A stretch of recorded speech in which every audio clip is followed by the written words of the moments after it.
Hello guys, I'm Aaron, your personal coach, and this is League 101, a channel you definitely want to subscribe to if you want to get better at League of Legends. In today's video, I'm excited to share with you my thoughts on Azir in Season 10. I'm going to go over the builds and then just some theory, what I think, what I feel, so definitely watch the entire video, you're going to not regret that. First, starting with the runes, we had some nice changes in the precision tree, and before we had a lot of options because frankly all the options sucked, but now because there is a clear favorite, at least for me guys, the Conqueror is just so good, nothing else really makes sense to me, but you know, personal opinion. Conqueror is the new king. However, we still need to compare it to the old king. This is a damage comparison, pure damage comparison, no healing from Conqueror, okay? In perfect scenario for Little Tempo, so 7.5 seconds of combat. This is level 3 using Drift combo, and Little Tempo can do up to 20% more damage than Conqueror. However, I still think that Conqueror is better, and statistically so as well, and let me explain why. Little Tempo has weaknesses, and perfect scenarios are not always the reality. First, it has a clunky 6 seconds cooldown that Conqueror doesn't, and what this means is, imagine you are laning against a Yasuo, you're going to waste your Little Tempo by doing a poke or something with your W, and then he has a 6 seconds window, he can all in you, and you have to fight without any keystone, so you're probably going to lose. Conqueror doesn't have this weakness. Second, there is no healing from Little Tempo, and Conqueror heals you for 15% of the damage you're going to do, and also stacks almost instantly. Number 3, it's harder to use than Conqueror, it's clunky, you have to think about it, and I really hate, that's the whole reason. Like, on paper, yes, it's fucking good, but because it was so clunky, especially against assassins, I was opting for Electrocute most of the times. And then next up we have the Nashor's Spike, and here you can see that actually once you complete your Nashor's Tooth, there is virtually no damage difference, and this is crazy guys, because remember, Conqueror still heals you, and this is because the raw ability power synergizes much better with the Nashor's Tooth than the attack speed you get from Little Tempo. And again, in the late game, in super late game, there's again up to 20% difference. However, remember that you can have a team fight longer than the duration of Little Tempo. Little Tempo lasts for 6 seconds. If you have a team fight for 10 seconds or even 15 seconds, Conqueror doesn't have any cooldown, so it actually can result in way more damage than Little Tempo does. For these reasons, I think, okay, that Little Tempo is still a viable option if you like it, but if Conqueror does not get nerfed, it's definitely my favorite. It's so good and feels so good that there isn't a reason to go anything else, honestly, and finally gives me the clarity on what the fuck do I build on Azir. The next big thing is the presence of mind, and this just solidifies the Nashor's Rush and Precision Tree Primary, because this, you know, take this, no more mana issues. That's it. Then this is no-brainer, and this is a no-brainer as well. Moving on onto the Sorcerer Tree, and this is because we are not building Ludens anymore. We don't have a lot of ways to actually get our CDR, and with the latest changes to Azir's Q cooldown, I think it's really necessary. So in my opinion, Sorcerer second, Transcendence always. What is optional though is the second thing in the Sorcerer Tree. Now if you are a bit conservative in a farming lane or whatever, and you still feel that you need a little bit more mana, I think Mana Flow Band is completely fine. If you don't and you're playing against especially a melee champion where you feel that you are trading a lot and you can actually abuse Scorch on cooldown, this is very worth it, especially against Yasuo, because it can actually break his shield if you poke him right before the shield comes up. The Scorch will take care of it. I don't think you should go Gathering Storm. Your late game is already fucking good, and if you're already deciding between Scorch and Gathering Storm, I would always go Scorch, unless you really can't abuse it and you don't need Mana Flow Band. Remember, we are in early game meta, you need to fight for the new drakes, you need to be as powerful as possible, as early as possible, and just Scorch, you know, it's about, if you were laning against someone that didn't buy potions, like they start long swords and no potions, or Dorn's Ring no potions on average, because yeah, that's how I would think about that. So this and this is what I usually do, and this is optional. Most people, and statistically as well, attack speed is better, it will make you feel smoother, but I do personally prefer the raw damage, the raw AP from Adaptive Force, and this will make your W poke and poke combos in the laning phase a bit more powerful, and I just like that to be a lane bully. So I think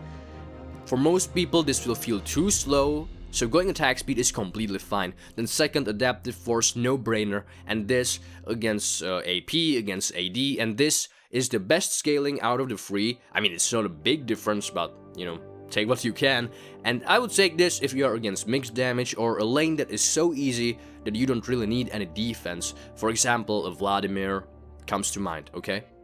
Now this would pretty much be for the runes. I will talk only briefly about other choices because I really don't think there's a reason anymore, but Electrocute was used instead of Lethal Tempo because it's instantaneous, and it's plug and play, it's not clunky, it's just easy to use. Conqueror does the same. It removes the weaknesses of Lethal Tempo while being comparable to Lethal Tempo and arguably better in every scenario, almost. So there's no reason for me to go Electrocute or Hail of Blades anymore. I just don't think it's good. But if you want, okay, if you want a bit more power in the laning phase, or you're still facing assassins, I think it's an okay choice. It's still a good tree, especially thanks to Taste of Blood. Ghostspore is fine too. Just the last row is really fucking troll. But then I would still go for Sorcery. Then next up we have Sorcery Primary, and I just think, again, if you are in a poke lane or something, maybe you can consider Comment, but I just don't think it's worth it. It gets outscaled by Conqueror so hard, it's not even funny. And I hate when I miss the comment. You know, I always check my hit rate. I'm like, oh my god, it's only 50%, and I freak out. I don't like it. If you like it, fine. I don't, you know, no comment, and no comment here either. I think this sums it up for the runes. For me, again, Conqueror is the king of the hill. Moving on to the items. Now, this will be interesting because, you know, Ludens vs Nashor's Civil War is finally over, in my opinion. Before it was very arguable, but with the presence of mind and with the Conqueror especially, this got so much better. Like, all the bad things about it are gone, and all the good things got better. This is the best one item spike you can get, in my opinion, so I would always go for Nashor's. Rest in peace, Ludens. Unless Conqueror maybe gets nerfed, always start with a Doran's Ring and 2 potions and a trinket, unless you are playing against a poke lane again, such as Orianna or Xerath, Syndra. Then I would also get Dark Seal and boots on my first base. This will make your laning phase so much smoother and easier. Then your early game core is tier 2 boots and Nashor's Tooth. Again, if you are playing against, if you need movement and dodge skill shots, get shoes first. If not, get the Nashor's Tooth. But I think the priority goes now onto the Stinger if you can, if you have Conqueror. Before it was Codex, but now I think rushing Stinger makes sense. From boots, you would always do this unless, guys, unless you are playing against heavy AP and CC, Syndra, LeBlanc, Sejuani jungle, Ellie jungle, you know the stuff. Definitely Seeker's Arm Guard is a good rush against assassins like Zed, Talon, Rengar jungle, things like that, but I wouldn't complete it unless you really have to. Moving on onto the third item, we have 90% of the times we have Morellonomicon, and the other 9% of the times we have Liandry's Torment if they are a bit tanky, if they don't have really assassins. It's more of a drawn out team fights with real front line with some bruiser in the mid lane. For example, Ornn top, Sejuani jungle, mid lane Irelia, stuff like that. They don't have a lot of healing.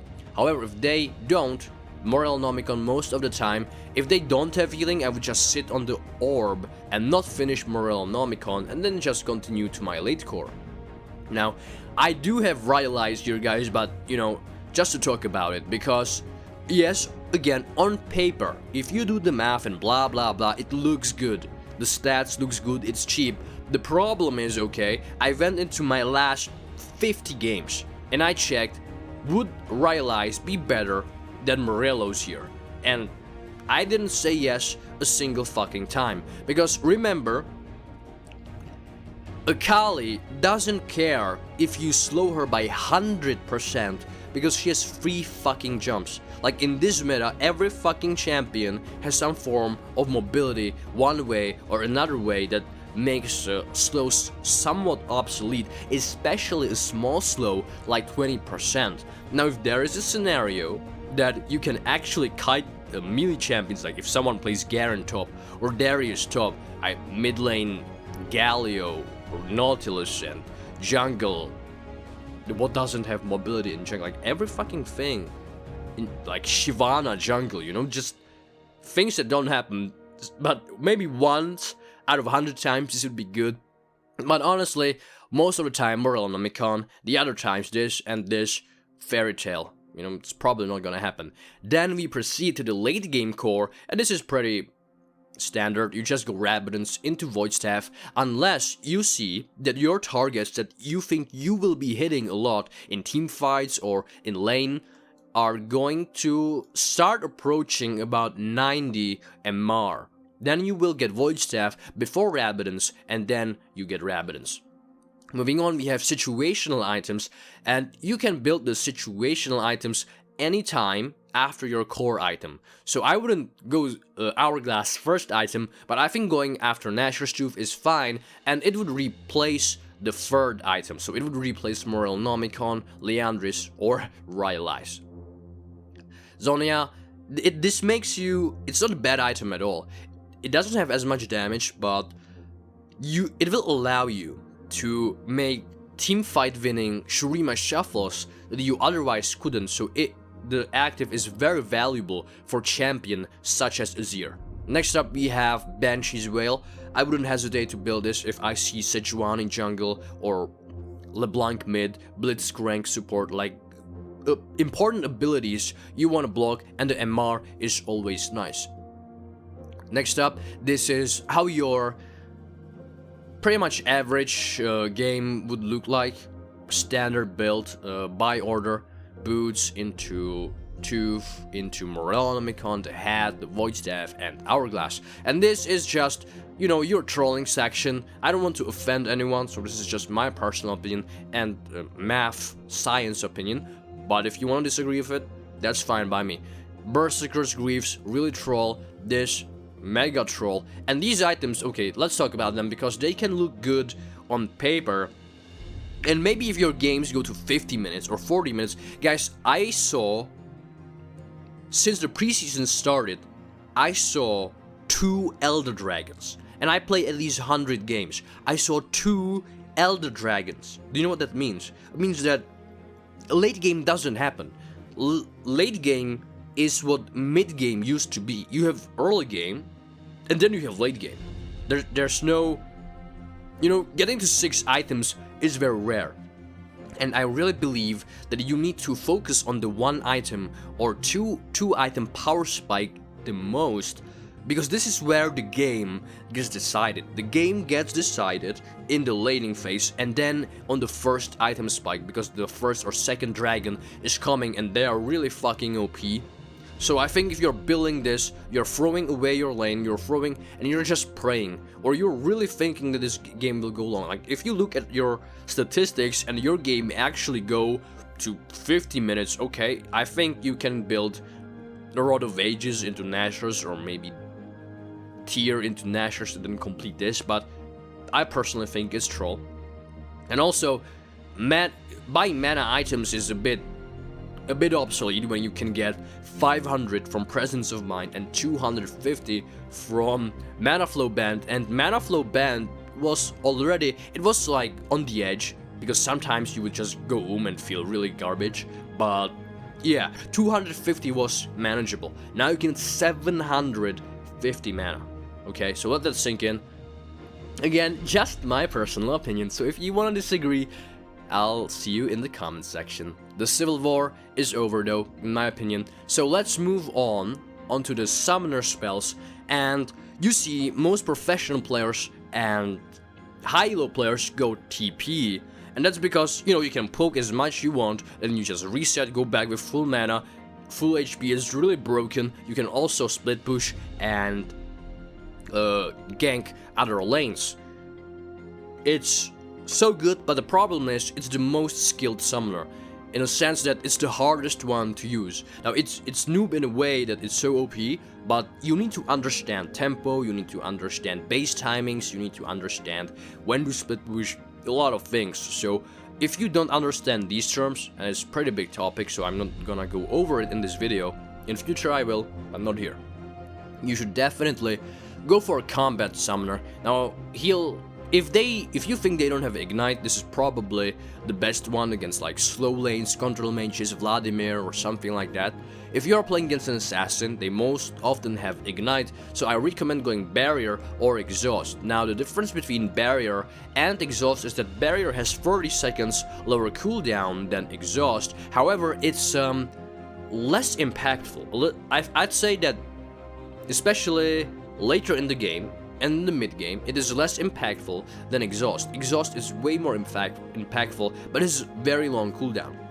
It has about 1 minion wave longer cooldown than Barrier. It's 40 seconds difference, that's 1 minion wave. So imagine early in the game, you're fighting against Zed, you can use Barrier for his first ultimate, and then you are going to wait, because his ultimate is 2 minutes cooldown, this is 3 minutes, you have to wait for 2 minion waves to just chill out, and then your Barrier is back up for his next ult.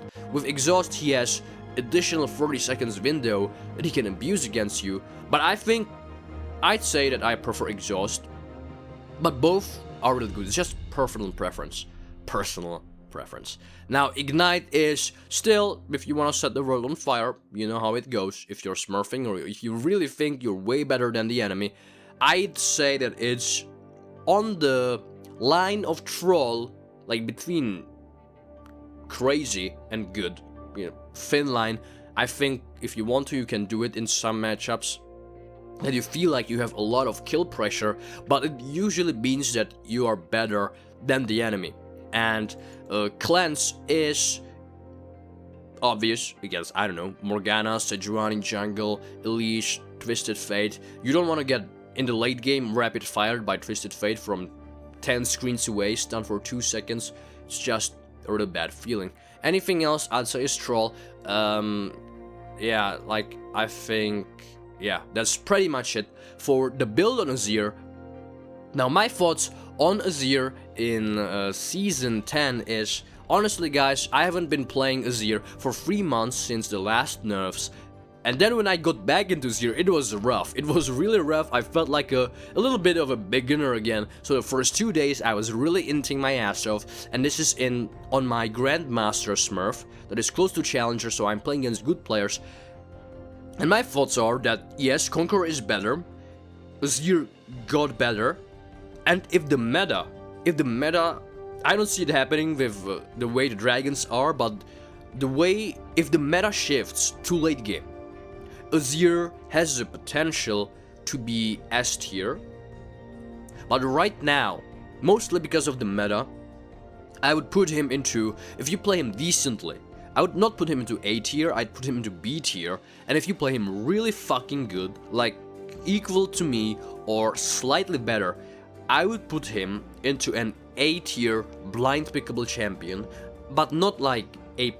If there's A+, A and A-, I would put him probably into A-, because I think the meta just doesn't suit him that much, and some of the matchups are not the greatest right now in the game. Also, the meta is about roaming. Azir is not that known for his roaming, but the good thing is that he is definitely viable if you want to. it will be harder than with different champions, guys, because I feel the difference. You know, if I'm a new player and I play 500 games of Pantheon and 500 games of Azir, I'm probably going to be a tier above the Azir guy if I play Pantheon, because it's just so fucking easy. And the thing about hard champions is, if you need to focus on the champions, you can't focus on the game itself, and that will make it a little worse. But if you master Azir, you will get a champion that you can pick into any situation, into any team composition, virtual against any champion that is not Cassidy. Even Cassidy is somewhat doable, but it's really hard. And it's a good comfort pick, it's a good safe pick, and that's why he's so valuable in pro play. But I won't lie to you guys, I don't think he's S+, definitely not. Just comparing him to champions like, I don't know, Kiana, Ryze is fucking ridiculous right now. You know what they did to Ryze? Ryze and Azir were the two hard champions in the mid lane. Azir was, in my opinion, way harder than Ryze, okay? But both were still on the very hard level, and Ryze just got so dumbed down. You know, they just made him for kids, literally, like 5-year-old kids can play Ryze. You literally press E and Q, you have one combo. Like before you had the shield combo, you had the root combo and all these kind of crazy things. Now you have one combo, and most of the time just EQ, EQ, EQ, EQ, and it's done. You don't have to do anything, and it's so broken.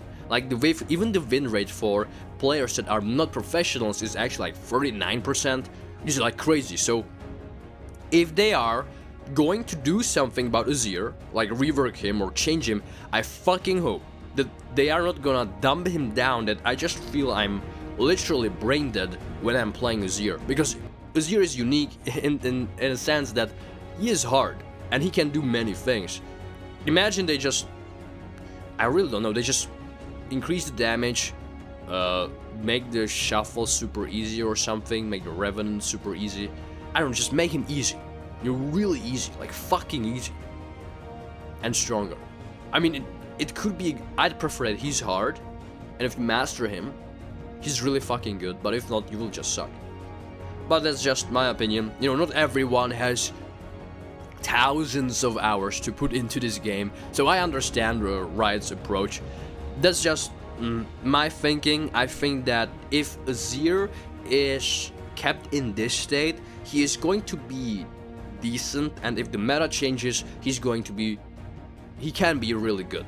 So yeah, thank you for watching, guys. Remember, a lot of good educational content is coming, so make sure to subscribe. If you have any questions or want to flame me for not going Ludens or doing Nashers or that little tempo is still the best, come to my Discord, talk to me personally, give me your arguments. And I really believe that, you know, just because I'm a challenger player or whatever, doesn't mean that everything I say is true.